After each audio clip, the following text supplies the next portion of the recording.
I suffer from Tourette's, so please excuse any swearing or bad language in this video.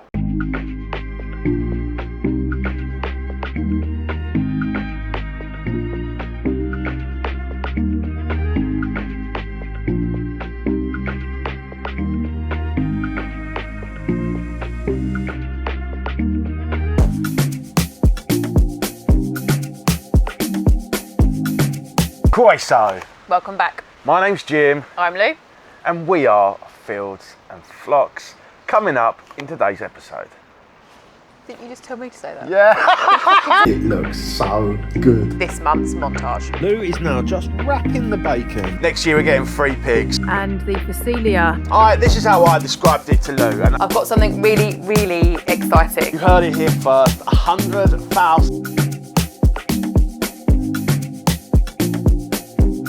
So many of these big pointy ones that just probably aren't going to ripen, are they? I know, like they looking like they're just about to go. I feel like they've all just come into What about if we got a grow light? Because these are starting to temper. What if we got a grow light and just hung it above them? It would probably ripen them off. Because you're getting that light. There's so many. I feel like they've just come into they've come to their best point at the wrong time. Yeah. First of all, this week we are going to dive straight into this month's montage.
Oh, I do like autumn. Like, you know, when you were out filming, you came back in and said, oh, there's not that much to film, but there still is lots to film. It does look cool. It does look cool. I love it just because I love spring and I love autumn, but I think autumn, it's the colours of the trees. When you're out driving, it's like you see all like the forests and they're all turning, but then it's like you can be outside on a nice autumn day in your jumper and you're not too hot. Yeah, no, That's what I love. I definitely agree. And I hope you enjoyed the montage. I was gonna say like the video, but I said montage. But no, if you would like the video, maybe hit a subscribe and perhaps leave us a comment. The rest of this episode is a really good one. I am so thrilled that we've managed to try this bacon.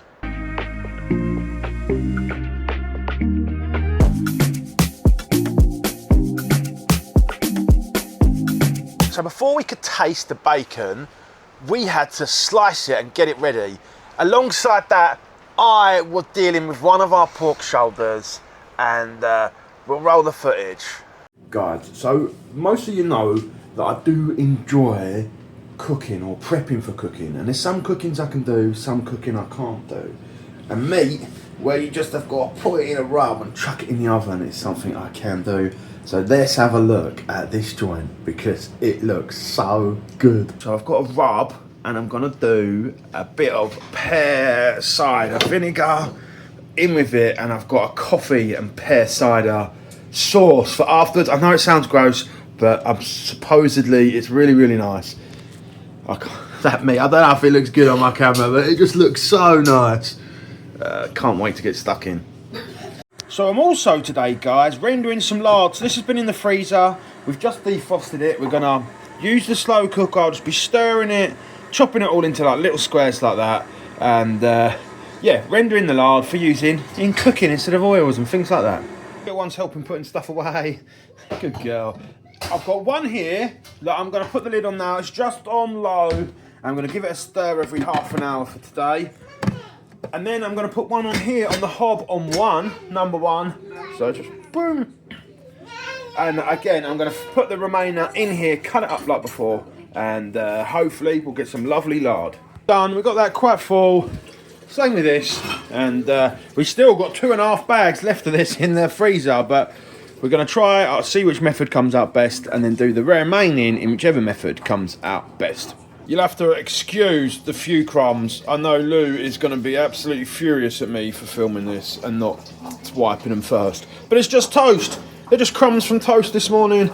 And that's probably from last night. Lou is now just wrapping the bacon just to put it in the freezer for about 30 minutes. Because we've read that makes cutting it and slicing it easier. So, yeah. I'm excited to get it slicing and get it eating. Is that the right way to say it?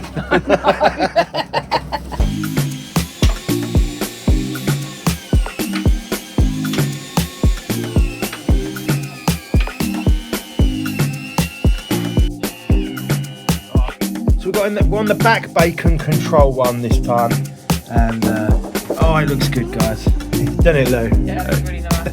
We're going to make a sandwich in a bit. So from that one joint of back bacon, we've got a few packs, 4 packs of lardons. Now that looks like a good bacon. Yeah, it wasn't too bad as we thought. We managed to get them sliced just as we like it. The slicer's done really well, and yeah, 3 more to go. The streaky bacons now. This is all the back bacon. And what did you think, Lou? Any thoughts? I want a bacon sandwich. Here is a bag full of bacon. We got plenty. So, first impressions of first day making bacon, or first time making bacon. Hectic. Also, it's been. Oh, we're around. It's been like 6 hours. I'm gonna start basting this now and take off the top. Really looking forward to this one, guys. Boom. Yes.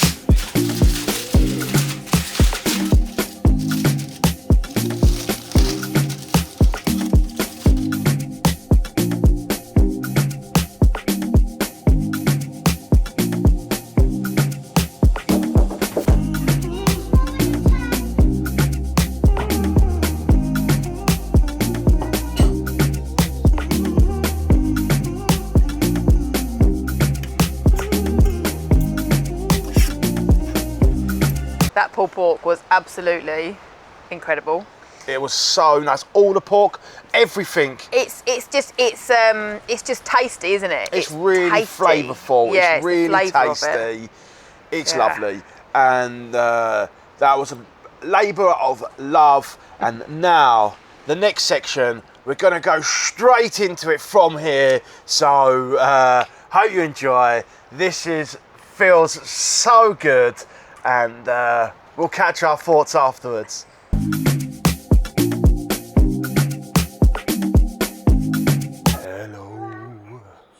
Is it me you're looking for? Very exciting day. We finally get to try the bacon that I made last week. We have had some of the back bacon, which was very nice. It was very nice. Theo had a sandwich of it this morning, and me and Lou had a little piece.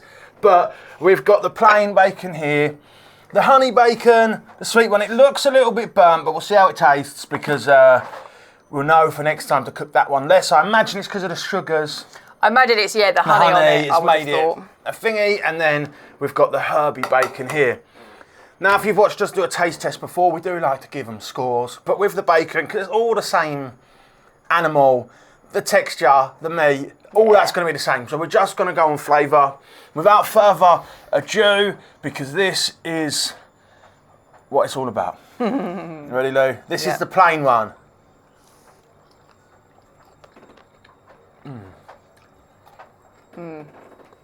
That was nice. That's nice. That's really good. I don't know how to explain the difference to normal bacon. It melts more. It melts in your mouth. Like when you put it in, it's buttery. Without butter, it must be the fat, but it's the way the fat crisps up, isn't it? Melts in your mouth. It's really nice. Lou's going for a second, but I'm going for a second. Oh, that's really nice. It's tasty. It's really tasty with Noah's different way, which we did. They're meant to be tasty, these saddleback pigs.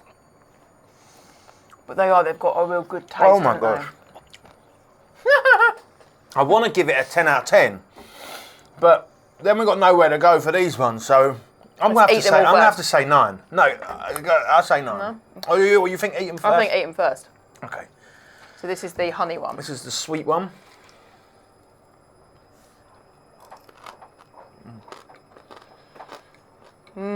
Oh my gosh. Oh, that's good.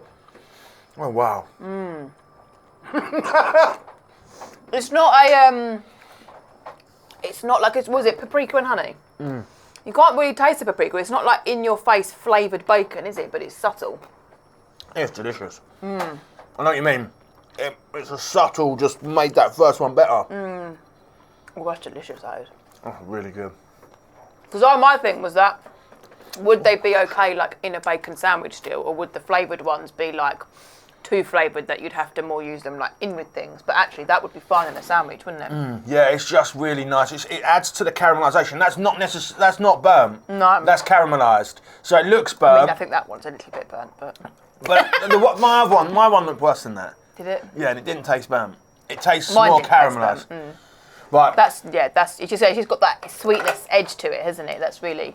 So far, this guy's winning. Yeah. And that guy's second. Let's see where this guy goes. That looks so. So this is the good herby one. This is the savoury one that has garlic. Oh. Oh my gosh. How is it possible to get better? I don't know. I mean, they're equally as good. They're different, aren't they? Oh, that's so nice.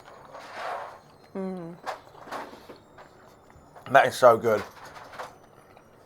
And you do not need to rear your own pigs to be able to do this. You can go to the butcher's. This is all belly. Get a bit of belly. Rub a salty mix on it. Find them online, or if you're interested, let me know in the comments and I'll leave you what I used. But oh my gosh, it is absolutely incredible. They're equally as nice, I think. Yeah, I agree. It's all delicious. 9 and 2 10s. What a win, guys. What a win. If you love bacon, I'd 100% suggest doing that. Because if you like good food, especially good bacon, that's mine? delicious. Yeah. Cheers. So as what Lou said at the end of the last one, that pulled pork was delicious. The bacon was delicious. Everything has been so good, and we feel so lucky, so blessed, so grateful, so proud of being able to do it. And we're not just saying it because obviously, this is how I described it to Lou, and I wonder what you think about it. But when I said that you get a tomato from a shop, you get a tomato from the grapevine, and the tomato from the grapevine is so much better than the one from the shop.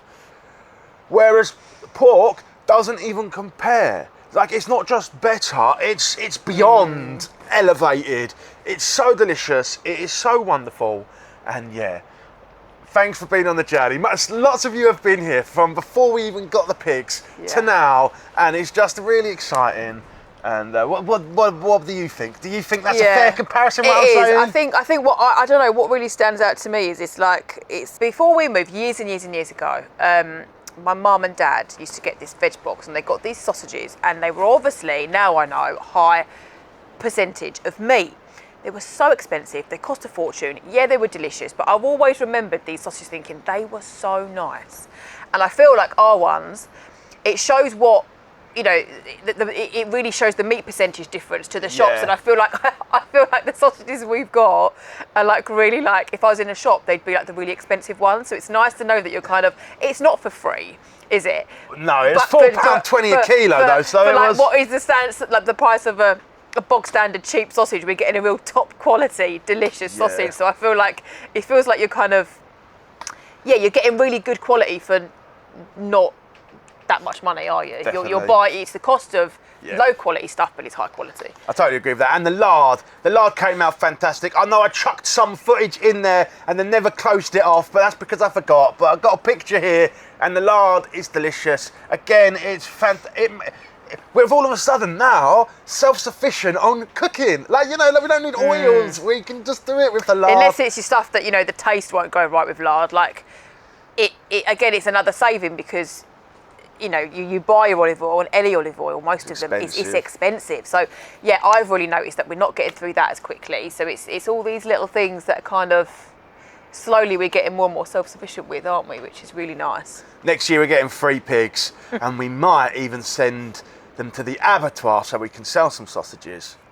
And some soap. So we're not sure yet, but we're definitely getting 3 because we don't think we've got enough bacon for the year. No, so we don't have enough for all 9 of us for a whole year. Yeah. We're probably a bit short. So another pig next year and maybe 2 sheep.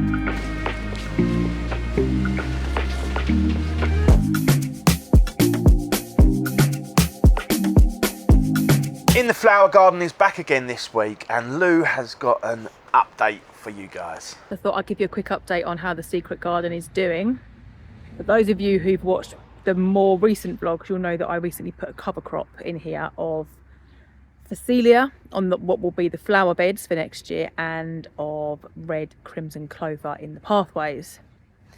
And you'll note behind me, they're doing really well. I'm well chuffed because the clover came up literally in like a couple of days, and the phacelia in these beds is coming up really nicely, so they should really start to get some cover before the weeds take hold. These few behind me, there's a couple sidelined for tulips, so I'm not actually going to put any cover crop in those, but any that we've not sidelined for tulips, and also the beds that you've previously seen us de-weeding that got way out of control, that I grew my flowers on this year, I'm going to cover crop those as well. So I'm going to cut down the perennials, and I'm then going to mulch them and cover crop the rest, and then they are going to be all ready for next year's planting. But I'm chuffed. They've come through really quickly, and I've got another lot to put in. I'd hoped to have them in by now, but they took a little bit longer to arrive than last time, so I'm a bit late getting them in, but the weather's still nice. It's still quite warm here, so we should be all good.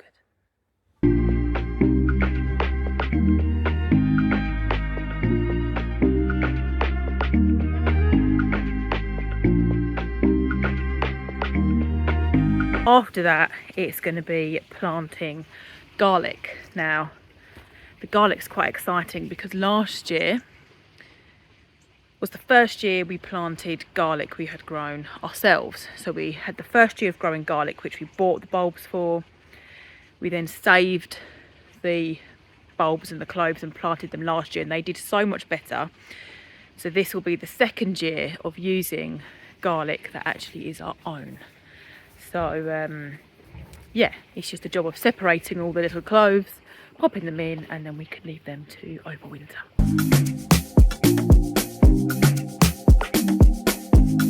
We have a new segment for you this week, and it is the allotment garden and anything to do with the veg and fruit that is grown outside. Well, we call, as you've seen from there, we dubbed them the allotment beds. That's what we call them. They've ended up with that name, haven't they? And so, we, as you probably know, we like doing these segments that are interesting, that we can do week on week, because it's easier to edit and put into little folders when you're got segments, because then if we're doing something out there, we can just put it in on the allotments, in the flower garden, in the kitchen with Lou, the musings of Jim. And you do need names for things, because we'll end up like me, you, and my dad will end up talking, and we kind of like are the beds named? Not named, but they've got kind of, you do end up need names or numbers or something, and we said the flower bed will be the same, won't it? Because you're talking about something, and you think you're talking about one bed, I think it's something else, and then it all gets very confusing very quickly.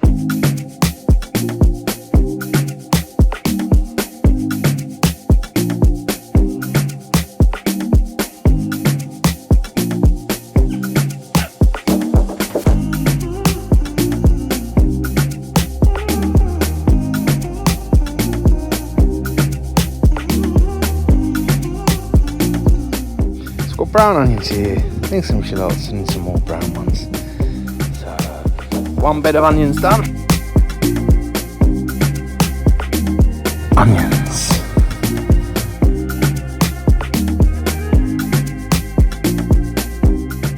Brown, red, white, yellow.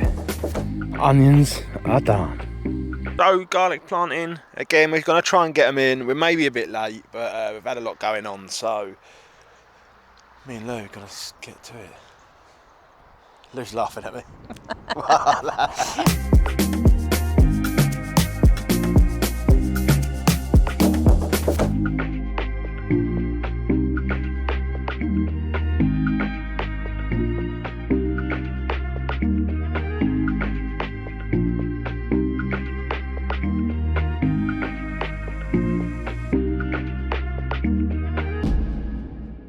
I'm here, got a little paintbrush, with me oca plants. There's actually a few varieties in flower at the moment, which is quite unusual.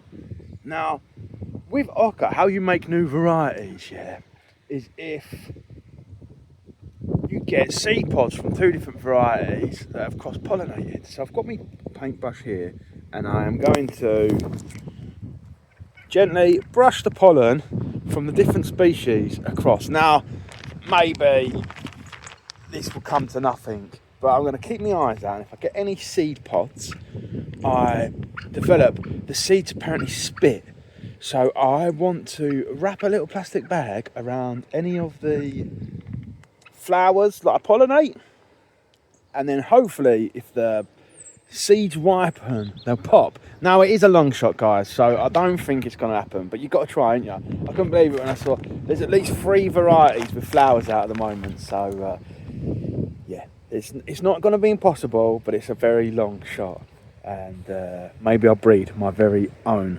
oca. That's me, guys. A bit of a drama. I dropped my phone in the oca, I couldn't find it, so I had to go inside and do a find my phone, and it was right in the middle there. But I've definitely pollinated some. The pollen came off easier than I thought. So it'll be whether the seeds can develop now. So we'll see. And I will keep you all updated.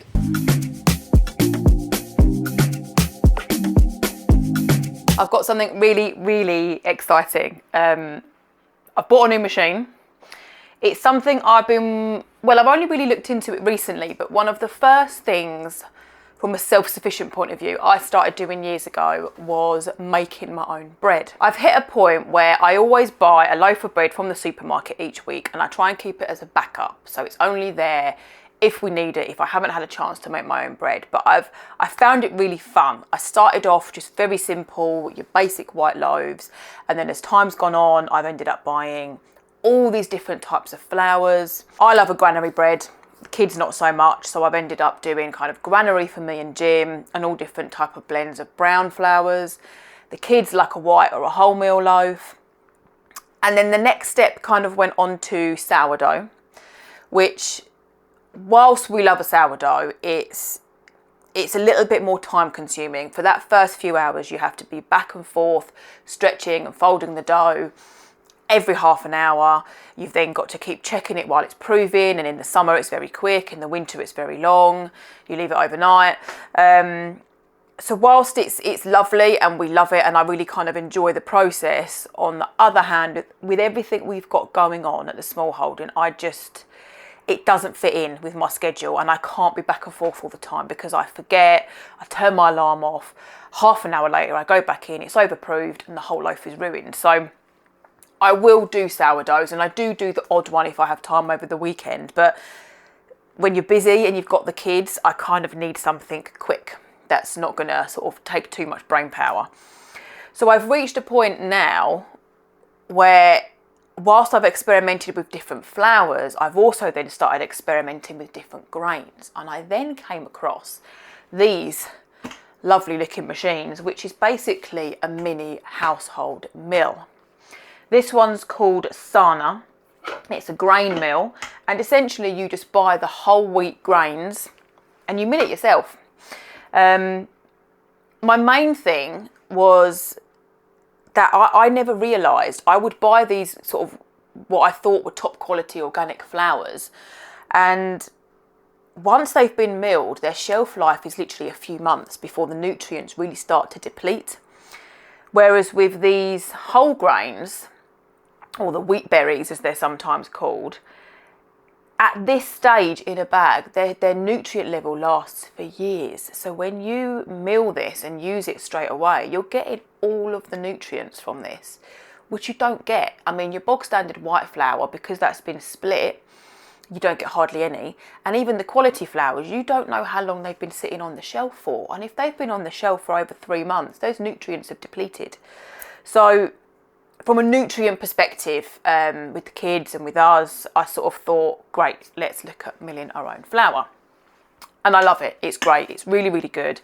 The only thing you don't get is white flour. So I'll show you. It comes out, you've got the whole grain has been milled. I haven't looked into if there's ways you could separate it, or if there's different sort of things you could buy in order to get the white flour. So at the minute, I'm just simply doing a mix. If I want a more white loaf, I'll put a little bit of this in with white flour, or me and Jim just like a loaf that's entirely this. It's kind of nutty, it's a little bit heavier, more akin to a soda bread, but maybe not as dry. But it's got a real lovely flavour to it that you just don't really get with other bread. So yeah, we love it. I'm still experimenting a little bit at the moment and putting different grains. I'll put seeds. I love a malted loaf, so I'll get your malted rye grains, malted wheat flakes, and I'll add those into the flour as well. But I love it. It's really fun. I just love experimenting with different flours, and it's just that thing of, I started off with a bog standard white bread recipe, and other than changing the flour, I don't really change it up. I just keep it really simple. Flour, butter, salt. Sometimes, generally I'll do warm water. If I want it to be a bit more softer, or a white loaf, I'll do warm milk and just add that gradually till it's the right texture. And really that's it. I keep it very simple. I can leave it on the side to prove. I can come back, shape it, and then pop it in the oven, and it's really, really simple. So I'll show you how this works. Top here, you've got a lid just to keep it tidy, and this bowl at the top is ultimately your hopper. Inside and underneath here are 2 stones, so you're essentially making your own stone ground flour. There's not really much to it. You have a simple on and off switch to the side, and the spout here is where the flour comes out. And you've got a guide here. So this side is your fine flour setting and this side is your more coarse flour setting.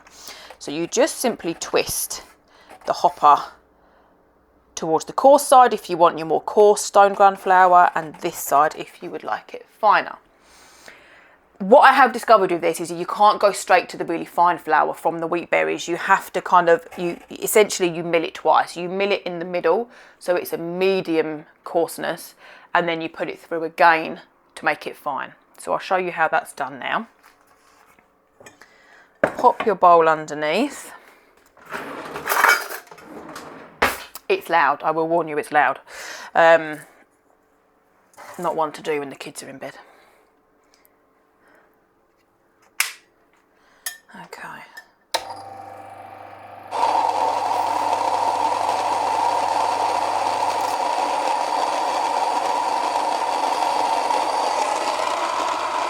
So your whole wheat berries are made up of 3 things.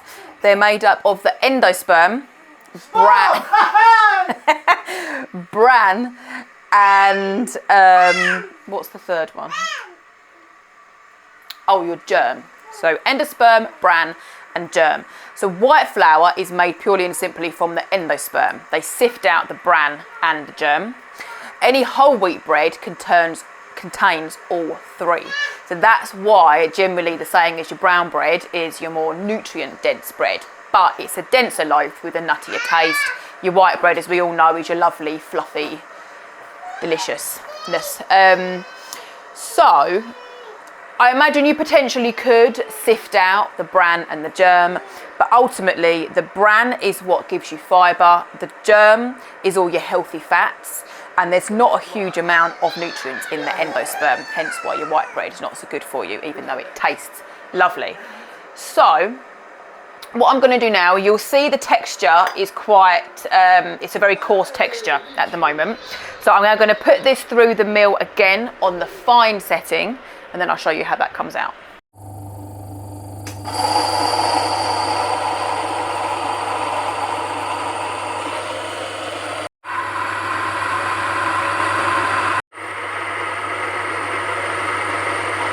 So as you'll see, the texture of the flour is much finer, having milled it for a second time. It will never be as fine as your typical bog standard white flour. The only way to get that, as I mentioned, is to sift out purely the endosperm, which could be done. Otherwise, I would compare it to just like a really nice kind of countryside loaf. That particular mill here, it holds a kilo of flour, or a kilo of grains, which turns into a kilo of flour, and that can make you 2 loaves. So I tend to make 2 loaves every 4 days. It keeps fine in a bread bag. You can freeze it, you could make rolls and freeze them and just take them out as and when you need them. But 2 loaves, I would say, is just about right when you're just doing it for your household on a self-sufficient basis. It takes about 10 minutes, 10 to 15 with me having to mill it twice from start to finish. Of course, you could do it the night before for the next day or in the morning, but I would say 10 minutes to give yourself all those extra nutrients in your bread is well worth it. And with everything, it seems to be a theme, but it is true. Everything we eat is absolutely delicious and homemade, and Lou, the bread is no exception. It's really tasty. It's really delicious, and I think if you, I mean, some people may watch you may think it's that, it's a lot, but you've got to start somewhere. And we started with bread, and I think it's a simple thing. Who doesn't love a fresh loaf of bread? So if you want to start somewhere, who doesn't love pussy? Yay! If you want to start somewhere, start off small, simple, build yourself up, and bread is definitely a good place to start. If you've enjoyed following along the journey and would like to continue doing so, then remember to like and subscribe, and we will continue to do the weekly vlogs. Yeah, and I just want to say thank you to everyone who is liking, who is commenting, and who is watching. We can't believe we're only 30 subscribers off from 2,000 subs. We had hoped we would get 1,000 in our first year, and we've absolutely smashed that. We've almost doubled it. So our next target is 5,000, and Lou has promised, you're all witnesses here, if we ever get to 100,000 subscribers, she's gonna let me get some wallabies as pets. You heard it here first, 100,000 subscribers. And Lou is going to let me get some wallabies. I'll get 2 and they will graze with the sheep in the pasture. What do you reckon, Lou? Please.